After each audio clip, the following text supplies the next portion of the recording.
What's up, and welcome back to a brand new video of Alpha Vlogs, जहां पर हम लोग fat to fit series की बात करने वाले हैं। मेरे को इतना तो समझ में आ चुका है कि आप लोगों को लेंथी वीडियोस देखना पसंद नहीं है, अनटिल एंड अनलेस मैं कुछ अचीव कर लूं, है ना। कौन ज्ञान सुनना चाहता है विदाउट सीइंग अ रिजल्ट, है ना।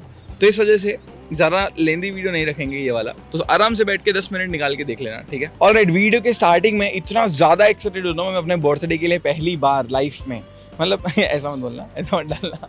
एंड मैंने अपने बर्थडे की बहुत बड़ी विश लिस्ट भी निकाली है, क्योंकि इतना फिटनेस कर रहा हूँ तो यार मेरे को अच्छा पता है, अच्छा लगता है आजकल जिम के कपड़े पहनना। मुझे अच्छा लगता है कि रनिंग के शूज़ लेना, मुझे अच्छा लग रहा है कि भाई मैं अपने लिए अच्छा सा प्रोटीन पाउडर लूँ। ये सब अभी इन्वेस्टमेंट्स जो है ना, ये वर्थ इट लगने लगी है। तो मैंने बहुत सारी चीज़ें लिखी हुई है, कौन सा मैं क्रिएटिन लेने वाला हूँ, कौन सा मैं प्री वर्कआउट लेने वाला हूँ, कौन सा मैं जिम के कंप्रेस टी शर्ट्स लेने वाला हूँ, कौन से नॉर्मल टी शर्ट्स लेने वाला हूँ। एंड भाई मेरे लिटरली कितने टाइट होते थे टी शर्ट, वो मैं सब अभी वो पहनने लगा हूँ यार, और जो मैं पहनता था ये काफ़ी लूज होने लगे हैं। तो मुझे ये सब बहुत छोटे छोटे चेंजेस बहुत पसंद आ रहे हैं। आप लोगों ने मिनी व्लॉग्स में दिखा होगा मेरे शूज़ फट गए थे, फिर मैंने वही रिपेयर करवाया एंड वही पहना, क्योंकि मुझे तभी भी भरोसा नहीं था कि तू साले पहले ही चैलेंज खत्म कर, फिर तेरे को जो भी खरीदना है वो खरीदना। तो सारी की सारी चीज़ें अभी खरीद डालेंगे हम लोग, बर्थडे के दिन खुद को एक गिफ्ट देंगे। तो अब बढ़ते हैं अपने पूरे वीडियो की तरफ। टुडे रियल टाइम में it's day 41 of fat to fit series, जहां पर हम लोग 98 केजी से लेकर 90 केजीज का सफ़र कर रहे हैं। हमारा करंट बॉडी वेट 41 डेज के अच्छे से जिम वर्कआउट वॉकिंग के बाद एक्सेट्रा के बाद आज है हमारा करंट बॉडी वेट 91.5। हमें सिर्फ 1.5 केजीज लूज़ करना है इन 10 दिनों में। हालांकि बहुत ज़्यादा हार्ड हो रहा है अभी, क्योंकि सारा वाटर वेट चला गया, 4-5 किलो जो वाटर वेट था सब चला गया। अभी एकदम ढीठ वाला बचा हुआ है मेरे अंदर का फैट जो बर्न करना है हमें। तो ये अभी हमारा करंट स्टेटस है। पिछले कुछ हफ्तों का एक ओवरव्यू दे देता हूँ आप लोग को। डाइट बहुत प्रॉपर तरीके से चल रही थी, वॉक बहुत प्रॉपर तरीके से चल रही थी, जिम बहुत अच्छे से चल रहा था, बट कहीं ना मैंने ये चैलेंज का प्रेशर मेरे ऊपर रख लिया कि मुझे 90 केजीज पहुंचना है। तो इस वजह से मैंने सुबह का सिर्फ एक ब्रेकफास्ट करना चालू किया, प्रॉपर तरीके से अपना प्रोटीन गोल हिट करना ट्राई किया with the protein scoops, whey protein scoops, and then उसके बाद मैंने लंच अच्छे से करा and that was my last meal. और भूख इतनी लगती थी ना इवनिंग तक कि मैं लंच थोड़ा सा ज़्यादा कर लेता था, हेल्दी वे में बट थोड़ा ज़्यादा कर लेता था। इस वजह से बहुत ज़्यादा डाइजेशन प्रॉब्लम आ रहा था मेरे अंदर, विच रिजल्टेड इन कॉन्स्टिपेशन। भाई मैं 3 दिन में एक बार जा रहा था, भले मैं कितना भी अच्छा हेल्दी खा रहा हूँ, फाइबर खा रहा हूँ, फलाड़ा लहसन जितना भी खा रहा हूँ, सारी चीज़ें निकल ही नहीं रही है 3 दिनों से। तो एक दिन फिर मुझे क्लिक हुआ कि यार एक चैलेंज के लिए मुझे इतना अपने बॉडी के साथ मजाक नहीं करना चाहिए एंड मुझे एक प्रोफेशनल हेल्प सीख करनी चाहिए। तो मैं गया एक डाइटिशियन के पास, उन्होंने मुझे बहुत सारे ब्लड रिपोर्ट निकालने बोले, जो कि आप लोगों ने मिनी व्लॉग में देख ही लिए होंगे। भाई 4 बॉटल खून ले लिया था मेरा उस दिन। उस वाली ब्लड रिपोर्ट में बेसिकली जितना मुझे याद है, लिवर किडनी टेस्ट थे, कुछ तो करता है किडनी लिवर, वो सारी चीज़ें कर रहा है कि नहीं कर रहा है, B12 और D3 हमारे अंदर कितना है, अपना ब्लड लेवल कितना है, 13 है मेरा फिलहाल, जो कि थोड़ा सा कम है, 15 होना चाहिए अगर आप इस लेवल की पुश कर रहे हो तो मतलब ओवरऑल हमारा एवरेज हमारा ब्लड रिपोर्ट निकला है, जिसमें D3 और B12 बहुत ज़्यादा कम है। तो उन्होंने बोला है कि B12 तो टैबलेट से हो जाएगा एंड D3 आपका इतना कम है कि थोड़ा सा आपको इंजेक्शंस लेना पड़ेगा, पहले 1 या 2 इंजेक्शन लेना पड़ेगा, उसके बाद टैबलेट से ठीक हो जाएगा and then you can stop the tablet after a while. तो ये उन्होंने सजेशन दिया है। अभी मैं एक दूसरी राय भी लूँगा किसी और डॉक्टर से, तो खैर वो सारी चीज़ें ठीक है। बट हमें इतना तो समझ में आया कि हमारे बॉडी में इतनी न्यूट्रिशंस कम है, जिस वजह से जो मैं इतना ज़्यादा खाना खा रहा हूँ हेल्दी, वो पच ही नहीं रहा है, क्योंकि वो सारा का सारा अनडाइजेस्ट होके पुश कर दे रही है बॉडी लार्ज या स्मॉल इंटेस्टाइन में। एंड जब खाना डाइजेस्ट नहीं होता है और वो इंटेस्टाइन में चले जाता है, फिर वहाँ से उसको फिर निकलने का ही काम है, उसके बाद डाइजेशन नहीं होता इंटेस्टाइन में। बट फिर वही है, वहाँ पर फिर वो हैवी वाले न्यूक बॉम्ब्स गिरने चालू हो जाते हैं पिछवाड़े से और साथ साथ में कॉन्स्टिपेशन। तो ये सारी चीज़ें क्या है ना, ओवरऑल मैंने जितना भी ज्ञान दिया था ना, मेरे पास ज्ञान बहुत सारा था, बट उसको मैं अलाइन नहीं कर पा रहा था। इसीलिए मैंने सोचा कि now it's time to seek a professional help. 35th day पर मैं अपने डाइटिशियन के पास गया था एंड उसके बाद उन्होंने जो मुझे गाइस हल्काला है ना, बोला कि तू क्या करना चाहता है यार, इतने टाइम से जो पता नहीं क्या हो गया, पीछे कुछ बॉम्ब फूटा ऐसा लग रहा है। पाकिस्तान में तो नहीं हुए जैसे डाइटिशियन के पास मैं जैसे गया ही, उन्होंने पहले मेरा पूरा रूटीन पूछा। मैंने तो एकदम भाई मस्त कॉन्फिडेंस में आके बोला था कि मैं 6 किलोमीटर सुबह चलता हूँ, अराउंड 60 मिनट्स के आसपास, मतलब 10 किलोमीटर एवरेज। उसके बाद मैं जिम जाता हूँ, उसका प्रोटीन पीता हूँ, अच्छा डाइट करता हूँ वगैरह वगैरह। बट फिर उन्होंने जब मेरे एग्जैक्टली मील्स सुने ना, कि मैं 2 रोटी खाता हूँ, दाल चावल भाजी वगैरह खाता हूँ एंड प्रोटीन भी लेता हूँ, सारी चीज़ें, उन्होंने बोला डाइट तेरा नॉट बैड, 7 आउट ऑफ 10 है, but what we will do is instead of 2 meals हम लोग तेरे गट पे थोड़ा ईजी जाएंगे एंड 2 मील्स के बदले 4 मील्स करेंगे। खाना तो उतना ही खाएगा बट 2 के बदले 4 मील्स करेंगे, तो जिससे क्या होगा, तेरी बॉडी के अंदर जो तेरा पेट है उसको थोड़ा टाइम मिलेगा डाइजेस्ट करने के लिए चीज़ें। तो ये मेरा ओवरऑल जर्नी रहा है फ्रॉम 97 टू 91.5 अभी तक, है ना, जो कि मेरे हिसाब से इतना हार्ड नहीं था, बिकॉज मैंने अपना माइंडसेट बना लिया था कि मुझे करना ही है तो करना ही है भाई। पागल हो जाने का एक चीज़ के पीछे, मतलब मैं कुछ देखता ही नहीं था भाई।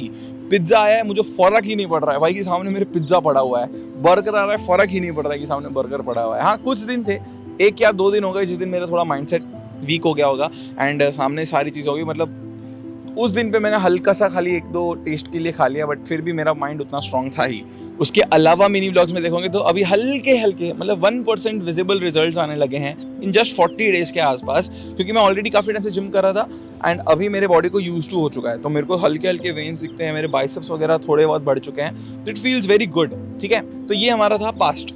नाउ करंट मैं आप लोगों को बता देता हूँ। सबसे पहले तो उन्होंने बोला कि आप अपने पूरे बॉडी के जो वाइटामिन्स, मिनरल्स, एब्जॉर्प्शन है, जो अपने बॉडी के लेवल्स हैं, D3, B12 लेवल्स, ये सारे के सारे पहले तो फुलफिल करो, क्योंकि उसके बिना कोई मतलब ही नहीं है। बॉडी डाइजेस्ट नहीं कर पाएगी, फिर तुम्हारी इंटेंशन में जाके बैठ जाएगा और फिर पूप से निकल जाएगा, तो कोई मतलब नहीं है। तब तक जितना हो सके उतना क्लीन खाओ और थोड़ा न्यूट्रिशियस खाओ, जितना तुम्हारी बॉडी पचा पा रही है उतना। एंड सबसे बड़ी बात जो डाइटिशियन ने मुझे बोली कि हर रोज वॉक करना जरूरी नहीं है, हर रोज जिम करना जरूरी नहीं है। इस वजह से क्या हो रहा था, एंड रियल में हो भी रहा था, जिम में अगर मैं पुश पुल लेग्स और ब्रेक कर रहा हूँ, 6 दिन जिम जा रहा हूँ और 1 दिन ब्रेक कर रहा हूँ, मेरे को डाइटिशियन ने सीधा बोला कि तेरे बॉडी के अंदर इतनी ताकत ही नहीं, इतना रेस्ट नहीं दे पा रहा तू। पहली बात तो 6 घंटा सो रहा है, मैं 6 घंटा सोता था, 6 से 7 घंटा मैक्स होता था, जबकि मुझे पता है कि 8 घंटा सोना चाहिए, बट वो रूटीन में फिट नहीं हो रहा था।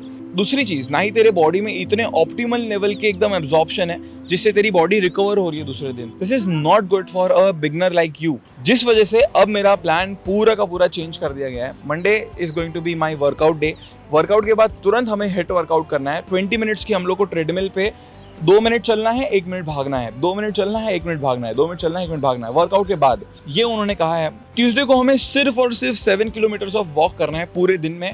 बाकी पूरा दिन हमें प्रॉपर न्यूट्रिशन पे ध्यान देना है, रिकवरी पे ध्यान देना है। ये चीज़ अगर हम लोग 1 महीना करेंगे, उसके बाद बॉडी को थोड़ा समझ में आने लगा कि हाँ, ये इंसान सच में जाने वाला है अभी अच्छे खासे बॉडी फिटनेस पे। एथलीट बोलने वाला था, सॉरी।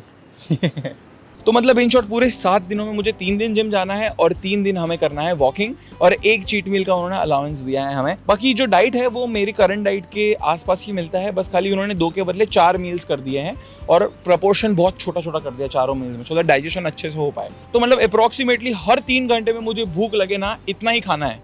ऐसा नहीं कि 4 रोटी खा ली और फिर शाम तक ऐसा आराम कर रहा हूँ, नहीं। तो ये अभी कुछ फॉर्मूला उन्होंने बोला, ये हम ट्राई कर रहे हैं और इससे मेरा ऑनेस्टली कॉन्स्टिपेशन बहुत अच्छा हो गया। रात के लिए उन्होंने कुछ इसबगोल को छोड़ के उन्होंने कुछ एक तो था यार, लिटी फाइबर या सिटी, कुछ तो फाइबर था, मैं यहाँ पर मैं डाल दूंगा क्या नाम था, बट आप लोग को मैं सजेस्ट नहीं करूंगा अनटिल आप लोग एक प्रॉपर तरीके से किसी के हेल्प लो प्रोफेशनल की। मैं तो हूँ नहीं प्रोफेशनल, मैं तो एक नॉर्मल प्रोफेशनल हेल्प सीख करके आया हूँ ना, इसलिए। ठीक है, तो सबसे पहले तो मैंने अपना पास्ट बता दिया, फिर करंट बता दिया। Currently I am 91.5 kg overall. अभी भी चैलेंज में कुछ अप्रॉक्सीमेटली 9 दिन बाकी है एंड आई एम पॉजिटिव कि मैं 90 kg हो जाऊंगा, नहीं तो 89.5 kg या फिर 89 kg भी हो सकता हूँ, बट मुझे अपना बॉडी पे ज़्यादा हार्श नहीं होना है। लास्ट फाइनल चीज़ जो मैं इस वीडियो में बोलना चाहता हूँ, thank you so very much for supporting my mini vlogs. धीरे धीरे हमारे व्यूज़ भी बहुत ज़्यादा बढ़ रहे हैं, धीरे धीरे हमारे सब्सक्राइबर्स भी बढ़ रहे हैं अल्फा व्लॉग चैनल पे, एंड ऑल्सो ऐसे हॉरिजॉन्टल वीडियोस में हफ्ते में ज़्यादा करने का ट्राई करूँगा आप लोगों के लिए। एक फाइनल सेगमेंट की how am I feeling in this whole journey. Honestly मुझे मेरा माइंडसेट बहुत ज़्यादा स्ट्रॉन्ग फील होते हुए दिख रहा है, कॉन्फिडेंस खुद के ऊपर, क्योंकि इतने सालों से ना मैं इतना प्रोक्रास्टिनेट कर रहा था ना कि मैं करूँगा और फिर करता नहीं था। तो दोज स्मॉल फेलियर्स है ना led to a very weak mindset. But अभी मैंने क्या है ना बोल दिया कि ये करना है, फिर कुछ भी हो जाए वो करना ही है। तो वो छोटी छोटी सक्सेसेस है ना, छोटी छोटी विक्ट्रीज एक स्ट्रॉन्ग माइंडसेट की तरफ मुझे लेकर आई है आज तक। काफ़ी क्लियर माइंडसेट है मुझे मेरी लाइफ में क्या करना है। बाकी बहुत बड़ी बड़ी चीज़ें हमारे लाइफ में हो रही है अभी, सून दिसंबर के आसपास आप लोगों को कुछ देखने मिलेगा, बट ज़्यादा नहीं बताऊंगा अभी। मैं थोड़ा हल्का सा मसाला दूंगा ना, इससे ज़्यादा नहीं दूंगा। ऑलराइट, अभी फिलहाल सुबह के 7:20 हुए हैं और ये वीडियो एंड करने का टाइम आ चुका है। थोड़ा B12 लेने के लिए मैं आया था सुबह, बिकॉज इंजेक्शन से फट रही है मेरी ऑलरेडी। बोला हिप पे मारेंगे और 2-3 दिन तुमको है ना ऐसा सूदा लगेगा। भाई मेरे को तो ऑलरेडी कॉन्स्टिपेशन इशू, ऊपर से कमोड में बैठने के लिए भी तकलीफ दे रहे हैं यार, ये भगवान इतना बुरा हूँ। चलो खैर, आई होप आपको ये हल्का सा एक कैचअप व्लॉग पसंद आया हो। मैं 100% कोशिश करूँगा कि ऐसे हॉरिजॉन्टल वीडियोस लेकर आऊँ आप लोगों के लिए for a better connection, because mini vlog में कितना ही दिखा सकता हूँ यार, मैं सारी चीज़ें नहीं दिखा सकता हूँ। बट एक बार अचीव करने दो मुझे अपना 90 kg का बॉडी वेट, थोड़े दिनों बाद दिखाऊंगा मैं, फिर बॉक्सिंग वॉक्सिंग भी करेंगे। बाय।